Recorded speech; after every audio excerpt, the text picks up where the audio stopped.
Hello, ladies and gentlemen. Jose the Golden One here with another JCT Tv Entertainment News segment. Hollywood icon Kate Hudson is taking her renowned sense of style to the world of fashion. Kate Hudson topped many best dressed lists at the Golden Globes this year after strutting the red carpet in the Alexander McQueen gown seen here.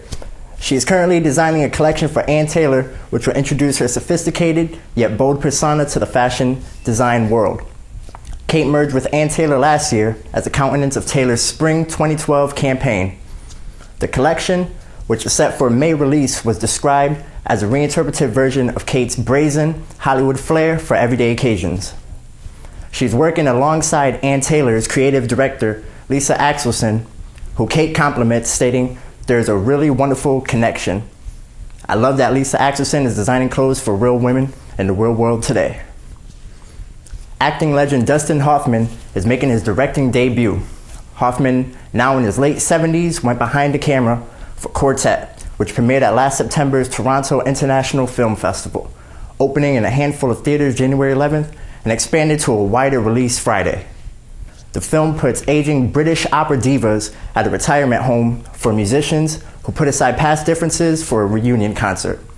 Cinematographer John DeBoerman brought Quartet to Hoffman's attention after Hoffman expressed his interest in directing. Hoffman read it on the plane flying home and knew he wanted to shoot this stage play instantly. While his lead players are actors, Hoffman filled the retirement home with real aging opera singers, saying of them, "They're a special breed of people. Everything is heightened, and I do think they are superhuman." The Hollywood star has had a solid run of leading roles well into his 50s, but Quartet is the two-time Academy Award winner's first directing attempt in 30 years. Ex-Olympic winner Lance Armstrong has rejected an offer to potentially rekindle his reputation on the hit TV show Dancing with the Stars. The cyclist has been in the public eye since his doping scandal and publicly admitting using illicit drugs to help win races. Armstrong was asked to join the upcoming 16th season of the dance contest, but turned down the offer.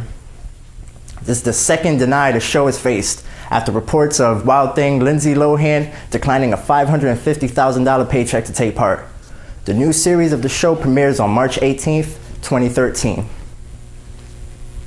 Reggae pioneer and former Bob Marley bandmate Bunny Wailer has spoken against rapper Snoop Dogg's adoption of the Rastafari movement after immersing himself in Jamaican culture last year. The California native recently revealed he had been anointed Snoop Lion by a Rastafarian priest. Snoop Dogg filmed his transformation for a documentary entitled Reincarnated, in which he showcases his spiritual awakening after recording his first reggae project. Although the rapper took on the traditional dress and dreadlocked hair during his time in Jamaica, Wailer is not convinced by Snoop's new lifestyle and has accused the rapper of outright fraudulent use of the Rastafari community's personalities and symbolism. Members of the Rastafari Millennium Council launched a demand on Snoop to refrain from using the moniker Snoop Lion and apologize for his behavior. They have also sent a 7-page letter to the marijuana ambassador insisting that smoking weed and loving Bob Marley and reggae music is not what defines the Rastafari indigenous culture. News of a major tour featuring 3 of the most prominent male vocal groups hit surface recently. The package tour is scheduled to kick off May 31st in Uncasville, Connecticut, headlined by 98 Degrees, Boyz II Men, and the infamous New Kids on the Block. The 3 bands sold millions of records in the 1980s and 90s and paved the way for pop male vocal acts that today resonate with fans worldwide. Although many people still envision these acts as boy bands, the musical material is surely more mature than previous works, signifying the growth of not only the band members, but also the fans. This maturity is what keeps these talents relevant to this day, as they grow with their fans, expressing their true-to-life adult trials. Though 98 Degrees is the youngest of the group, it has been apart the longest, 12 years. Donnie Wahlberg spoke his excitement on the reunion, saying, "You have 3 acts that have lots of records, lots of fans, and the fans are anxious to sing those records and anxious to sing other bands' records." There's been lots of talk about Beyonce in the media, whether she was lip singing or not at the inauguration. We all know Beyonce got one of the best voices in the industry, so whether she did or didn't in that cold weather, it really doesn't matter. She still gave a great performance to all the people that were there for the inauguration.